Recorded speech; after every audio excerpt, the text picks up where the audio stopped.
What's up, everyone? Welcome to the Dungeons & Dragons 5th Edition Power Gamers Tactics Room. I'm your host, Bill Braun Bafflestone, and today we are having another episode of my review and rating series, this time looking at the new magical tattoos from Tasha's Cauldron of Everything. Before we begin, please notice the ambiance. I added some music in the background. Please let me know what you think of it. I'm not really into music much myself, but I'm trying to make this nice for you folks, so let me know what you think and if I should continue going forward with this, background music thing. So let's jump right into the tattoos. So the first thing I want to mention is that the magical tattoos are very thematically cool. I think this is a very interesting addition to D&D, and I'm sure this is just the beginning. There's probably going to be a whole bunch more magical tattoos coming out.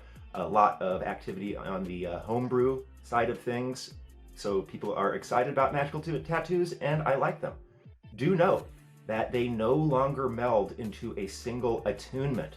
This was something that was from UA and was really amazing, particularly for artificers, but they have removed that with Tasha's, so they are essentially just magic items like any other.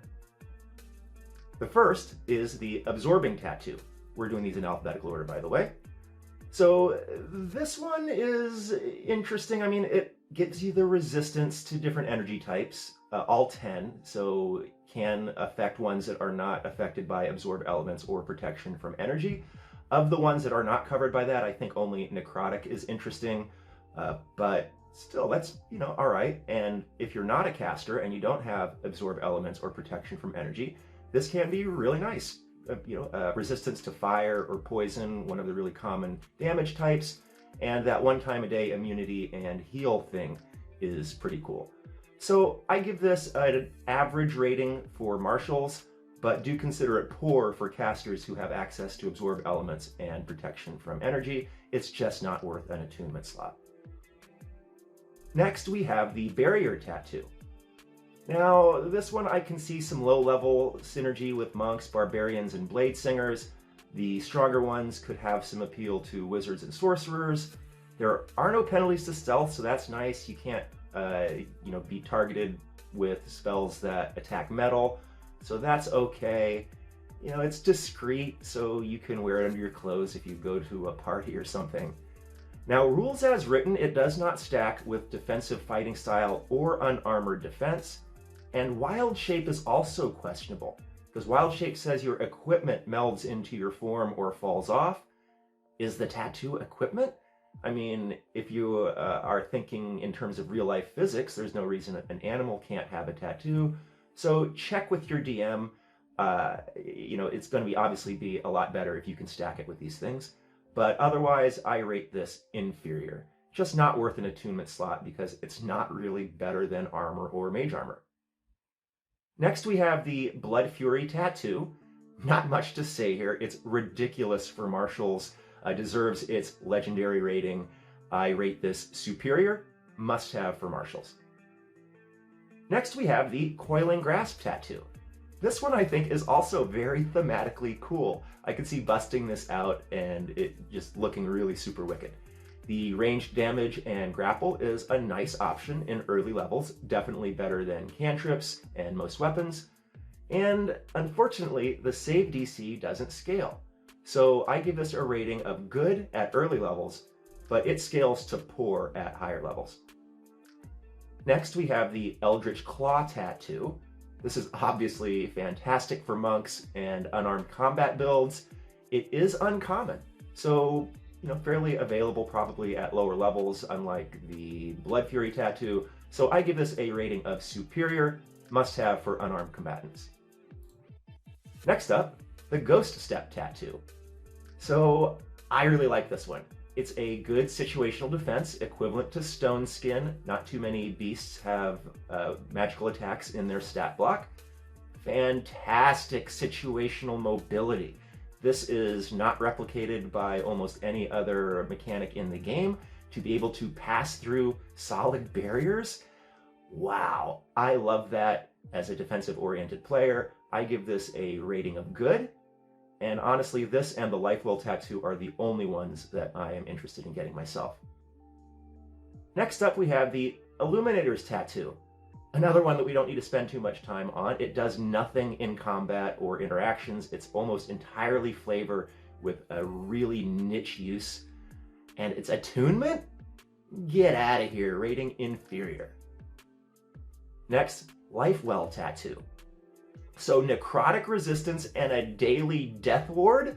Yes, sign me up for that, please. This covers the one commonly encountered damage type that is not affected by absorb elements or protection from energy.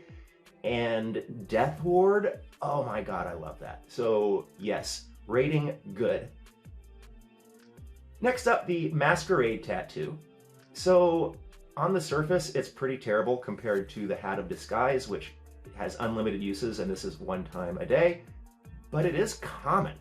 So should be very available in most campaigns, should be cheap, around 50 gold. So I can see getting it. I mean, it's not worth an attunement slot, but you know, you don't always have your attunement slots filled. So I can see a place for it, but I do give it a rating of poor. Next, the Shadowfell brand tattoo. So this one is pretty sweet. The dark vision ability is really nice. It's like combining the goggles of night with the boots of Elvenkind. However, neither of those require attunement, and this one does. The reaction is really nice because it stacks with resistance. It's just a straight cutting damage in half. And so I give it a rating of average. It's solid if you don't have the non-attunement versions available, but if you can get Goggles of Night and Boots of Elvenkind, then this is definitely not worth it.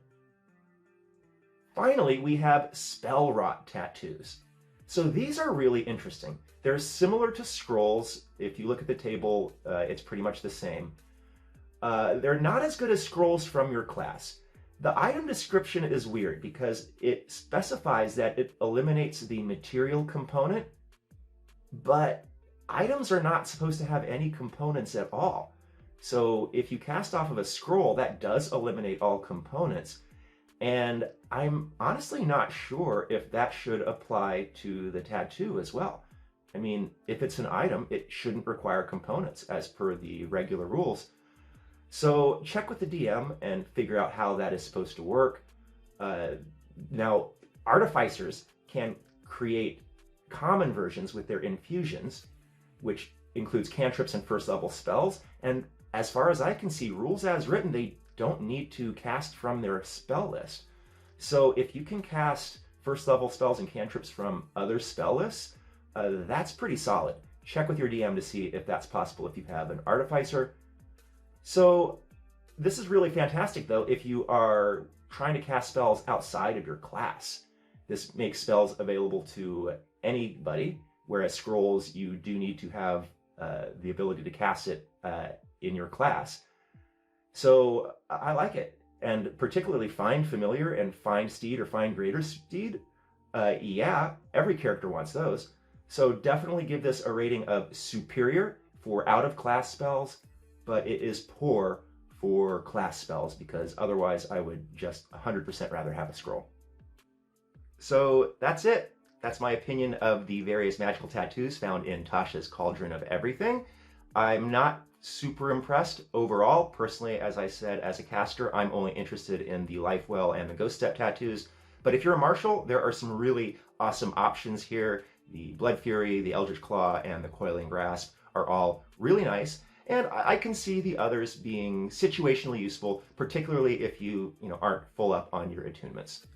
So thanks for watching. Let me know what you think in the comments if you agree or disagree. This has been the Dungeons & Dragons 5th Edition Power Gamers Tactics Room. I'm your host, Bill Braun Bafflestone. See you next time.